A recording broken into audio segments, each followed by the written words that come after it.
میرے اللہ نے حکم ارشاد فرمایا ہے، یا اہل الکتاب، فرمایا اے اہل کتاب، وہ یہودی اور عیسائی لوگ، انہیں براہ راست خطاب فرمایا اے اہل کتاب، لما، ایسا کیوں ہے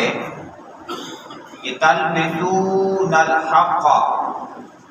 کہ تم ملاتے ہو حق کو بالباطل، باطل کے ساتھ۔ حق کیا تھا؟ وہ تمام تعلیمات جو اللہ تبارک و تعالی نے سابقہ انبیاء پر نازل فرمائی تھی۔ اور باطل کیا تھا؟ وہ تمام ان کی غلط تشریحات جن کی وجہ سے وہ سابقہ تعلیمات کا معنی اور مفہوم بدل دیا کرتے تھے۔ اور وہ کون کون سے بالخصوص مقامات تھے جن کا وہ معنی اور مفہوم بدلتے؟ وہ تھا نبی آخر الزمان صلی اللہ علیہ وآلہ وسلم کی جلوہ گری، نبی آخر الزمان کا آنا، اور حضور صلی اللہ علیہ وآلہ وسلم کی نبوت و رسالت۔ ایسی جتنی بھی آیات تھی وہ پھر اپنے ماننے والوں کو کی ایسی تشریحات کر کے تو انہیں بدل دیتے۔ اور پھر جب حضور صلی اللہ علیہ وآلہ وسلم نے اعلان نبوت فرما دیا تو اس اعلان نبوت کے بعد وہ جو تمام اوصاف اللہ کے محبوب نبی کے پہلی کتابوں میں موجود تھے وہ پہلے ان کا بیان کیا کرتے تھے۔ جب لوگوں نے وہ دیکھا کہ وہ نبی جلوہ گر ہو گیا ہے، وہ نبی تشریف لے آیا ہے، تو وہ کہتے نہیں یہ نشانی بھی ادھر نہیں ہے، یہ نشانی بھی نہیں، وہ اس انداز کے ساتھ نشانیاں بدل دیتے۔ تو میرے اللہ نے ارشاد فرمایا اے اہل کتاب، حق کو باطل کے ساتھ نہ ملاؤ۔ ایک یہ معنی تو براہ راست ہے جو آیت سے ہی واضح ہے، لیکن اگر میں اس کا یہ ترجمہ کروں کہ اے حاملین کتاب، اے وہ لوگوں جنہیں اللہ نے کتاب نصیب فرما دی ہے، کتاب نے حق بھی واضح کر دیا ہے اور کتاب نے باطل بھی واضح کر دیا ہے، کتاب نے حلال بھی واضح کر دیا ہے اور کتاب نے حرام بھی واضح کر دیا ہے، کتاب نے جائز بھی بتا دیا ہے اور کتاب نے ناجائز بھی بتا دیا ہے، کتاب نے جنت کی راہیں بھی کھول کے رکھ دی ہیں اور کتاب نے جہنم کے راستے بھی بیان کر دیے ہیں کہ جو بندہ ان اعمال کا عمل کرنے والا ہوگا وہ جہنم کے راستے پہ گامزن ہو گیا ہے۔ تو گویا اللہ ارشاد فرما رہے ہیں کہ اے حاملین کتاب، کتاب ہونے کے باوجود تم حلال کا راستہ چھوڑ کے حرام کی راہ پہ کیوں چل نکلے ہو؟ تم جائز کو چھوڑ کے ناجائز کے پیچھے کیوں بھاگے ہوئے ہو؟ تمہیں تو چاہیے تھا کہ تم ہدایت کی تمام راہوں کو اپنا لیتے، تو تم ہدایت کی راہیں چھوڑ کے گمراہی کے پیچھے کیوں تمہاری دوڑیں لگی ہوئی ہیں؟ تو گویا یہ ہمیں بھی ایک سبق اور درس دیا جا رہا ہے کہ بندے دیکھ کہ تیری زندگی کا ہر دن تجھے جنت کے قریب کرتا جا رہا ہے یا تیرے اعمال تجھے کھینچ کے جہنم کی طرف لے کے جا رہے ہیں۔ تو ہمیں بھی اپنے آپ کی اصلاح کرنے کی ضرورت ہے، کہیں ایسا تو نہیں کہ ہم بھی حق اور باطل کو اکٹھا کیے پھرتے ہیں۔ اور یہ یاد رکھیے گا کہ جس طریقے سے حضور صلی اللہ علیہ وسلم کا یہ فرمان ہے اور حق ہے، اللہ تعالیٰ کا قرآن بھی گواہ ہے اس بات پہ کہ بعض نیکیاں ایسی ہوتی ہیں جو گناہوں کو کھا جاتی ہیں۔ حضور صلی اللہ علیہ وسلم نے ارشاد فرمایا اگر کبھی بھولے سے انسان سے غلطی ہو جائے اس کے فوراً بعد نیکی کر لیں، کیونکہ نیکی گناہ کو مٹا دیتی ہے۔ لیکن اللہ کے محبوب نبی صلی اللہ علیہ وسلم کا ایک فرمان ہے کہ بعض گناہ ایسے ہوتے ہیں جو ساری نیکیاں برباد کر دیتے ہیں،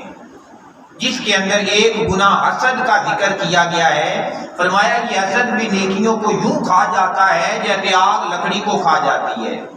تو اس وجہ سے پیارے بھائیوں ہمیں بھی دیکھتے رہنا چاہیے کہ ہمارے نامہ اعمال میں کچھ ایسا نہیں ہونا چاہیے جو زندگی بھر کی نیکیاں برباد کر دے۔ ایک صحابی رسول صلی اللہ علیہ وسلم کا واقعہ ملتا ہے، ان کا آخری وقت آ گیا اور وہ جو ان کے آخری لمحات تھے نا، روح کے نکلنے سے بڑی تکلیف میں مبتلا ہو گئے۔ اور پتہ بعد میں کیا چلا کہ ان کی ماں کسی وجہ سے ان پہ ناراض ہو گئی تھی۔ اب ماں کی ناراضگی ایک ایسی ناراضگی ہے کہ بندہ جتنا اونچا بھی کیوں نہ ہو جائے، اگر وہ والدین کا، ماں کا حیا کرنے والا نہیں ہے، باپ کا حیا کرنے والا نہیں ہے، زندگی بھر کی نیکیاں ایک طرف رہ گئیں اور اس ایک جرم کی پکڑ جو ہے ان نیکیوں کے ثواب سے سخت ہو جاتی ہے۔ اس وجہ سے پیارے بھائیوں، زندگی میں ایسا کوئی عمل اگر ہے تو آج توبہ کرنی ہے ہمیں۔ آج اللہ کے راستے کا مسافر بننا ہے، حق کو باطل کے ساتھ نہیں ملانا، اور ساتھ ہی ارشاد فرمایا وَتَكْتُمُونَ الْحَقَّ،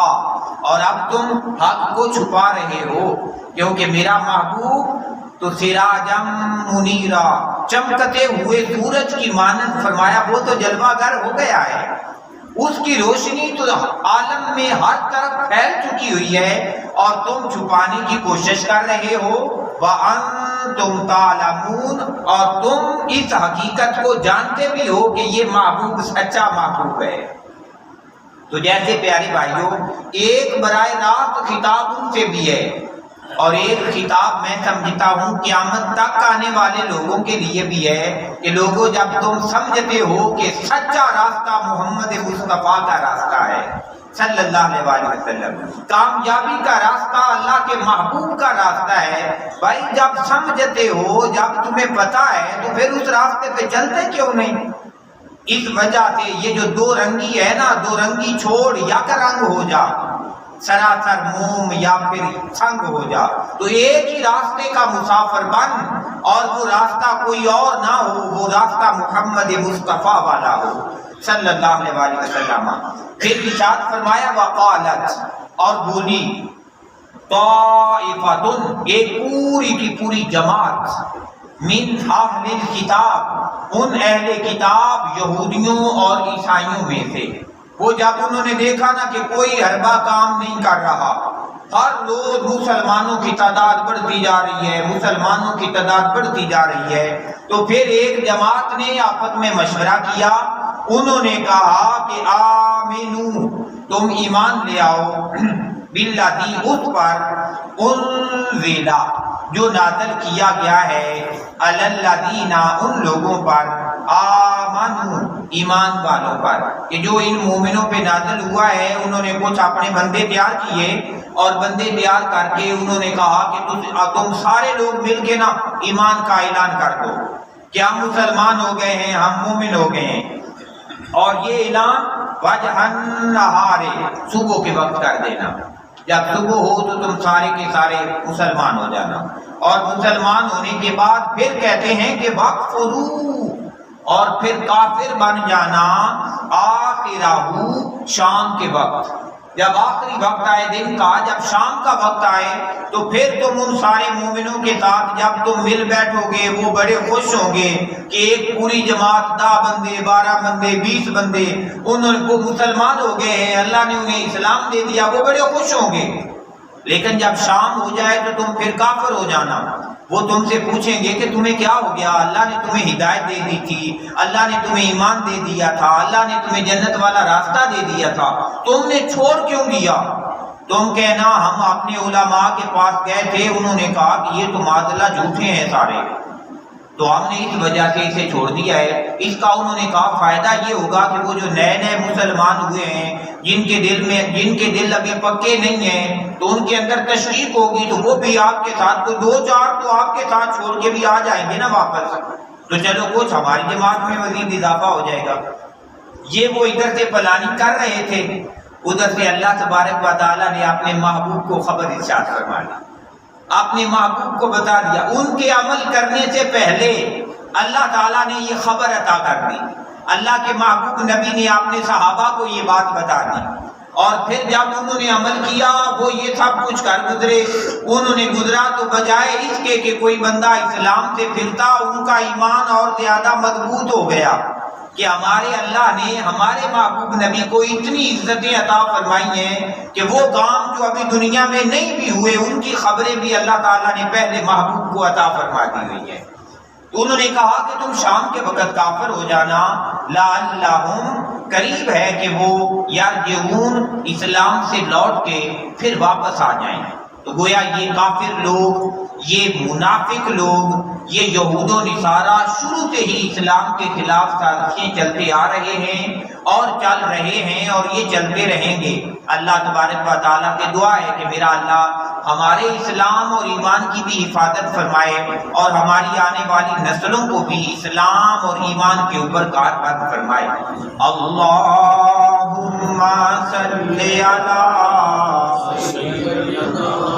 و مولانا محمد،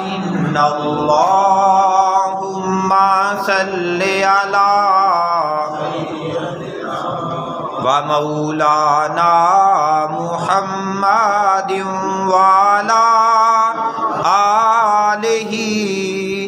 وصحبہ وبارک وسلم۔ اللہم صلی علی سیدنا و مولانا محمد۔ کر سب دعا۔ اللهم صل على سيدنا محمد وبارك وسلم وصل عليه آمین۔ اللهم أنت السلام ومنك السلام وإليك يرجع السلام، حينا ربنا بالسلام وأدخلنا دار السلام، آمین۔ تبارك ربنا وتعاليت يا ذا الجلال والإكرام، سمعنا وأطعنا غفرانك ربنا وإليك المصير، اللهم ربنا أتمم لنا نورنا واغفر لنا إنك على كل شيء قدير، اللهم ربنا عليك توكلنا وإليك أنبنا وإليك المصير،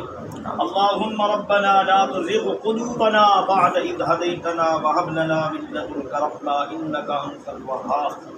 رب اغفر وارحم وأنت خير الراحمين، اللهم اغفر للمؤمنين، اللهم اغفر للمؤمنين، اللهم اغفر للمؤمنين، اللهم صل على محمد النبي الأمي وعلى آله وسلم.